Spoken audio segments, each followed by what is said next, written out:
இந்த பில்டிங்கை பாருங்க. இந்த பில்டிங்கை ஒரு அடி தண்ணி நிற்கிது. மழைக்காக இப்ப ஆரம்பிச்சது. இன்னும் அரை மழை பிடிச்சா இன்னும் அதிகமா போறதுக்கு நிறைய வாய்ப்பு இருக்கு.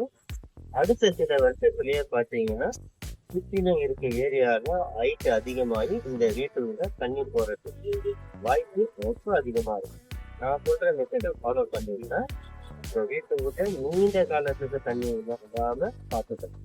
முதல் விஷயம், நீங்க வீடு கட்டுற ஏரியாவுல ரோடு வந்துச்சான்னு பாருங்க, ட்ரைனேஜ் வந்துச்சான்னு பாருங்க, முக்கிய வாட்டர் வந்துச்சான்னு பாருங்க. அந்த இடத்துல நீங்க குறைஞ்சபட்சம் 2 அடியாவது நீங்க பேச்சு மட்டம் போடணும். அதிகபட்சம் உங்க வெப்பம் எவ்வளவு வேணாலும் போட்டுக்கலாம். ஒருவேளை இது எதுவும் நீங்க பார்த்தானா அந்த ஏரியாவுல நீங்க குறைஞ்சபட்சம் 4 அடியாவது பேச்சு மட்டம் போடணும். அதுக்கு கம்மி போட்டீங்கன்னா சீக்கிரமா ட்ரைனேஜ் மெட்ரோ ரோடு எல்லாம் வரும்போது ஹைட் அதிகமாயிடும். கீழும் வீடு கட்டும் போது ஏரியாவும் பார்த்தீங்கன்னா ஹைட் ஆயிடும். அப்போ காலப்போக்கில் சீக்கிரமா உங்க வீட்டு உள்ள தண்ணி வர்றதுக்கு வாய்ப்பு இருக்கு. இந்த வீடியோவை பத்தி நீங்க என்ன நினைச்சீங்க கமெண்ட் பண்ணுங்க. லைக் பண்ணுங்க, சப்ஸ்கிரைப் பண்ணுங்க.